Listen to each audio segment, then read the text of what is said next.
Ya, Anda masih bersama Silang Pendapat. Ketika Kongres PSSI pertama dan kedua gagal, sejumlah pihak menyalahkan kelompok 78.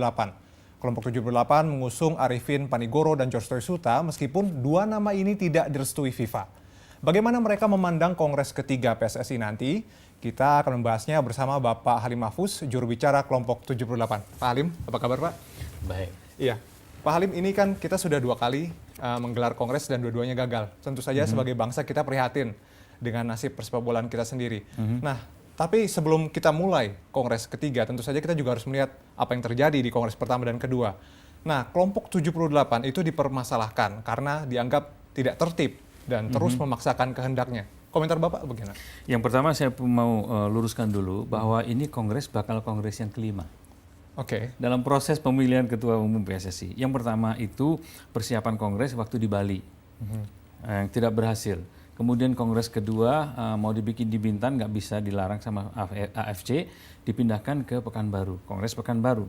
Lalu tanggal 14 April kemarin di Hotel Sultan Jakarta sudah ada kongres juga. Yang maunya arahnya juga memilih ke arah situ, tapi tidak menghasilkan apa-apa. Yang keempat itu kongres 20 Mei. Yang kemudian kita semua tahu bahwa itu gagal, berakhir dan ditutup sepihak oleh Komite Normalisasi. Jadi ini bakal kongresnya kelima. Ini yang pertama. Kemudian yang kedua mengenai masalah kelompok 78.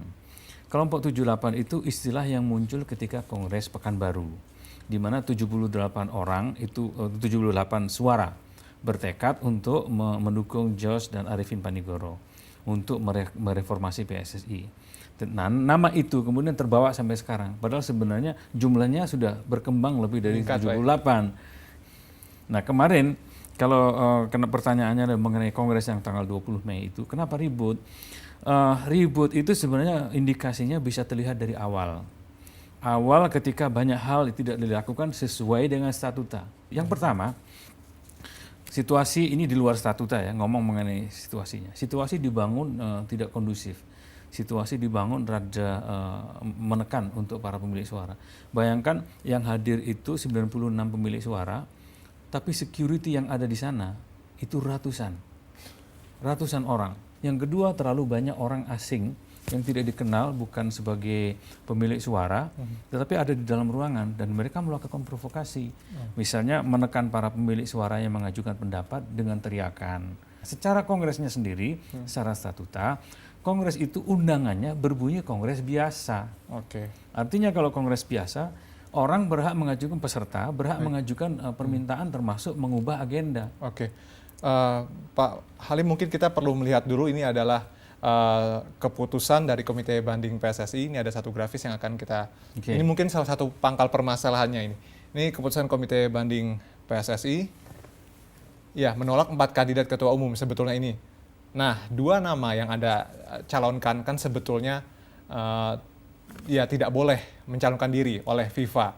Lalu sebetulnya alasan utamanya kenapa kelompok Anda berupaya untuk terus memajukan 2 nama ini? Tidak pernah ada satu surat pun yang menyebut ada 4 nama ini, George, Arifin, Pak Nirwan Bakri, dan Nurdin Halid dalam satu dokumen. Kecuali surat FIFA tanggal 4 April. Nah, kalau kemudian pertanyaannya kenapa kok ngotot? Ini bukan soal ngotot atau tidak, ini soal menegakkan aturan. Pak George dan Pak Arifin ini maju sebagai calon. Pada awalnya dicalonkan oleh para pemilik suara. Begitu dicalonkan oleh para pemilik suara, mereka dihalangi dengan sebuah keputusan atau surat dari FIFA. Tanggal 4 April menyatakan 4 nama yang tadi disebutkan itu. Jadi berarti ketika kongres nanti, selanjutnya tanggal 30 Juni, kelompok mayoritas pemilik suara itu tetap akan mendukung Pak Arifin dan Pak George?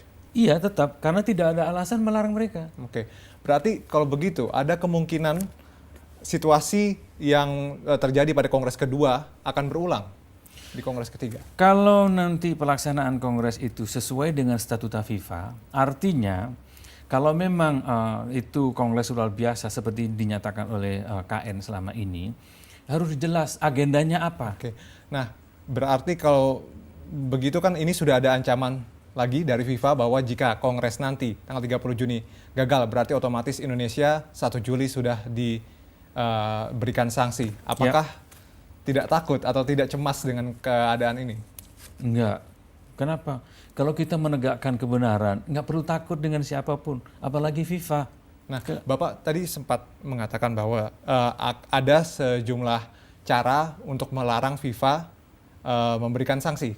Nah, kita punya informasinya, kita lihat dulu. Oke. Ya, jika PSSI dijatuhi sanksi, nah meminta pengadilan arbitrase internasional melarang FIFA memberi sanksi, meminta FIFA membentuk komite normalisasi yang baru untuk menggelar kemudian meminta pemilihan ketua dan wakil ketua dilaksanakan pasca putusan arbitrase, dan jika FIFA memberi sanksi, Indonesia meminta ganti rugi sebesar 500.000 Swiss franc. Nah, meminta pengadilan arbitrase internasional untuk melarang FIFA. Seberapa yakin Bapak bahwa pengadilan arbitrase internasional bisa melarang FIFA? Arbitrase internasional itu akan melihat pelanggaran-pelanggaran apa yang terjadi. Dan kita sudah sampaikan kepada CAS, arbitrase internasional ini, berbagai bentuk pelanggaran yang itu dilakukan oleh surat-surat keputusan FIFA sendiri. Jadi misalnya melarang 4 orang ini, bukan hanya masalah Josh Arifin Panigoro, tapi 4 orang Indonesia tidak boleh mengajukan diri sebagai calon ketua PSSI. Dalam statuta PSSI, yang kemudian diluruskan lagi oleh FIFA, itu ada pasal yang menyebutkan bahwa orang Indonesia menjadi ketua PSSI itu syaratnya 4. 1, berumur 30 tahun, sudah aktif di sepak bola selama 5 tahun, berada di Indonesia, dan satu lagi itu punya komitmen ya. Nah, ini tidak terlibat masalah kriminal. Nah, ini 4 orang ini memenuhi semuanya kecuali Pak Nurdin yang sudah terlibat masalah kriminal. Karena itu dari 4 orang yang dilarang, 1 yang seharusnya tidak bisa maju. Jadi apakah kita akan mengikuti statuta atau enggak? Nah Pak, ini ada satu lagi pernyataan, ini ada harapan sebetulnya dari calon anggota Komite Eksekutif PSSI, Pak Bambang Irianto, terhadap kelompok mayoritas pemegang suara. Kita lihat dulu sebentar. Kedepannya kami mengharap dari teman-teman kelompok 78 ini supaya tetap melakukan konsolidasi lah ya, dengan baik itu dengan pemerintah maupun dengan KN, supaya ada jalan keluar untuk sekarang ini yang menjadi masalah ini, bahwa PSSI ini tidak ada pengurus. Ini yang menjadi masalah. Ya, ini tidak ada pengurus. Jadi harapan kami bahwa ini segera terbentuk pengurus. Ya, karena akibat daripada kemarin dan kejadian kemarin dan disaksikan langsung oleh utusan FIFA sebagai observer. Ini nanti kalau bisa berdampak kena suspek, luar biasa dampaknya. Nah, berarti semua kalangan juga sebetulnya mengharapkan, mungkin salah satunya adalah pemegang suara berkonsolidasi. Ini kan komite normalisasi juga katanya akan menggelar dialog dengan kelompok mayoritas. Seperti apa Bapak menyambutnya? Kita menerima baik semua dialog, semua upaya untuk menyelesaikan masalah ini. Tetapi tetap dalam koridor hukum dan statuta yang berlaku. Jangan pernah minta kelompok mayoritas melanggar statuta, apakah itu statuta PSSI maupun statuta FIFA.